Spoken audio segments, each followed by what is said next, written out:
Anggota Kompolnas Ida Utari Purnamasasi SAPMA bersama Dr. Yusuf SAGMH kunjungi Kabupaten Polewali Mandar, Sulawesi Barat tanggal 24 Juli 2025 dalam rangka klarifikasi atas dugaan salah tangkap oleh Polres Polewali Mandar pada saat eksekusi lahan tanggal 3 Juli kemarin. Selain mendapatkan pemaparan dari Kapolres Polewali Mandar terkait kronologi kejadian dan langkah-langkah atau upaya yang telah dilakukan, Kompolnas juga meninjau lokasi tempat kejadian perkara dan membesuk warga dan anggota Polri yang menjadi korban luka pada saat eksekusi lahan tersebut.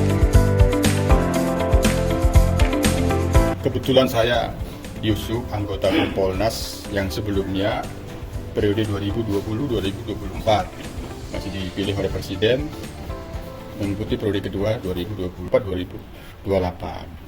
Pada periode kami ada pengaduan masyarakat ke Kompolnas, yang itu kuasa hukum dari pemohon perkara pengadilan yang sudah ingkrah, yang itu harus dieksekusi.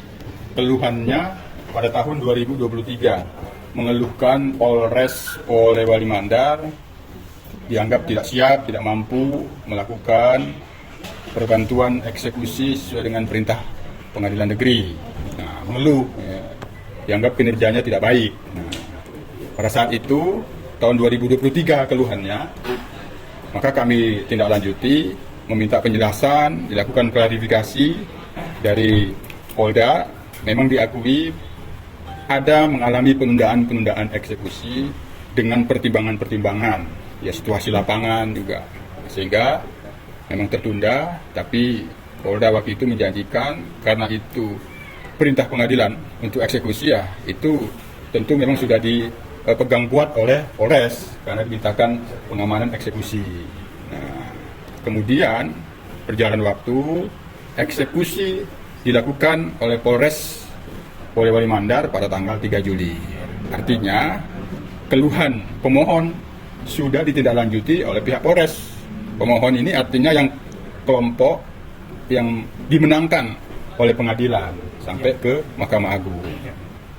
Artinya ketika dieksekusi, kelompok pemohon sudah ditindaklanjuti keluhannya ke Kompolnas. Nah, itu kita cek pada kesempatan ini karena dalam eksekusi ada peristiwa yang itu menimbulkan seolah-olah sampai kepada kami salah tangkap. Nah, kita cek. Nah, fakta-faktanya sudah kami dapatkan hasil klarifikasi bahwa di dalam proses eksekusi itu memang tidak berjalan lancar, ada perlawanan dari kelompok termohon atau yang dikalahkan dari pengadilan. Jadi kepentingan Polres tidak ada di situ, itu hanya melaksanakan pengamanan eksekusi. Perlawanan kemudian menimbulkan, ya biasa kan, proses penegakan hukum dilakukan. Itu peristiwa yang kedua. Di dalam proses eksekusi ada perlawanan. Nah, yang ketiga, di dalam eksekusi itu ada ternyata peristiwa itu dugaan penganiayaan. Itu juga diproses oleh Polres Polman dan itu sedang berjalan ditingkatkan ke penyidikan. Nah, ini penganiayaannya itu yang disampaikan kepada kami salah tangkap, korban salah tangkap. Nah, di dalam fakta-fakta yang mendapatkan klarifikasi pada hari ini itu peristiwanya dugaan penganiayaan. Ini tahapan prosesnya masih dalam proses penyidikan, belum ada pelimpahan berkas ke jaksa penuntut umum. Jadi itu, ya. Ya, fakta-fakta ini kita temukan penganiayaannya dilakukan oleh terindikasi massa dari pemohon. Nah, tadi pemohon yang mengeluh kan awal, oh ini gak dieksekusi ini gimana ini Polres Polman ini, ngeluh ke Kompolnas. Nah, jadi yang diduga salah tangkap itu terklarifikasi tidak benar. Faktanya yang bernama Pak Jamaluddin itu adalah korban dugaan penganiayaan yang melakukan penganiayaan sementara ini dalam proses penyidikan dari unsur kelompok yang punya hubungan dengan pemohon. Kami yang keempat langsung kegiatannya membesuk korban. Nah, kami tadi sudah membesuk Pak Jamaluddin yang itu mengalami luka serius dalam proses pengobatan. Pengobatannya sementara ini masih sesuai dengan keterangan Pak Kapolres dijamin dulu oleh Polres. Nah, dijamin dulu oleh Polres. Ya, tentu ini kita akan menyelesaikan bagaimana selanjutnya gitu kan. Nah, baru kami juga mendoakan, menyampaikan rasa empati kami kepada Pak Jamaluddin, semoga sembuh dan kembali menjalankan tugas sebagai Kapuskesmas, sebagai tenaga medis, tenaga kesehatan, sebagai perawat. Nah, kami juga nanti akan melihat, karena korbannya kan ada dari anggota mengalami luka lemparan, luka bakar, cukup serius lah lukanya. Yang sebenarnya sekali lagi ini adalah pelaksanaan eksekusi yang Kompolnas sendiri harus bertanggung jawab melayani juga masyarakat yang mengeluh karena dianggap Polres sebelumnya tidak berkinerja, tidak mampu. Nah, itu. Jadi itu kehadiran kita di sini, klarifikasi atas pengaduan yang sebelumnya disampaikan kepada kita. Hanya kita juga sekaligus karena disebut ada korban dugaan salah tangkap yang bernama Pak Jamaluddin, dalam faktanya tidak demikian.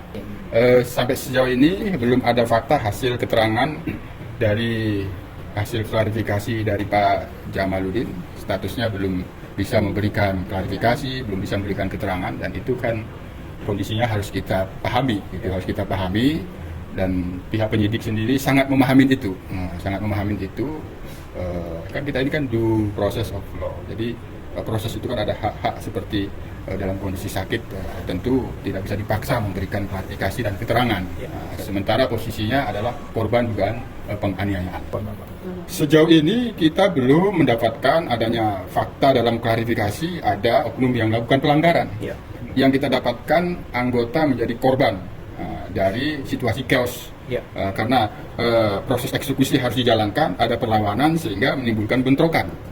Sementara ini kita akan lihat fakta-fakta lebih lanjut lagi.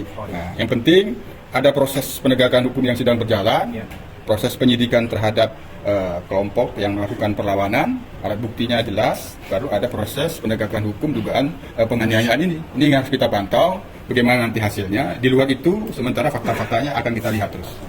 Kami melihat di lapangan tadi maupun dari penjelasan dari Kapolres, itu melihat bahwa Polres ini atau Kapolres sudah melakukan tahapan-tahapan sebagaimana yang ditetapkan di dalam SOP ataupun peraturan Kapolri bagaimana melakukan penanganan terhadap pengamanan terhadap eksekusi lahan. Nah, beberapa tahapan yang sudah dilakukan Kapolres dan jajarannya, termasuk beliau juga sudah minta bantuan Polda untuk membackup.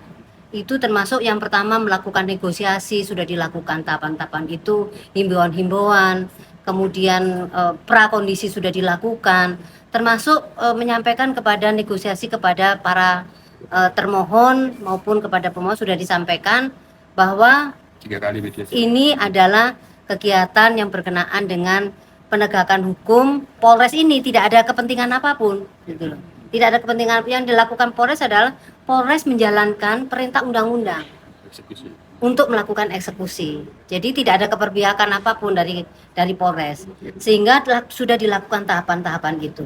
Prediksi-prediksi sudah dilakukan oleh Kapolres, sehingga pada saat mendatangkan kekuatan itu sudah disiapkan, ada ambulan di situ, ada pemadam kebakaran, kemudian bahkan ada yang ngurusi tentang PLN-nya, kesehatannya, karena memang sudah ada prediksi yang dilakukan oleh tim dari Polres ini akan terjadi seperti ini.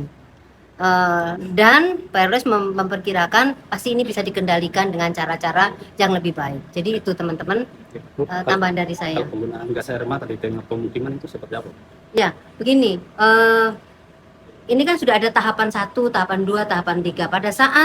Pada saat penggunaan gas air mata itu dilakukan dalam rangka untuk sebenarnya menurunkan tensi itu, sehingga tidak terjadi benturan, sehingga mereka supaya mundur, sehingga tidak ada benturan di dalamnya. Sebenarnya untuk menilai itu aja, ya.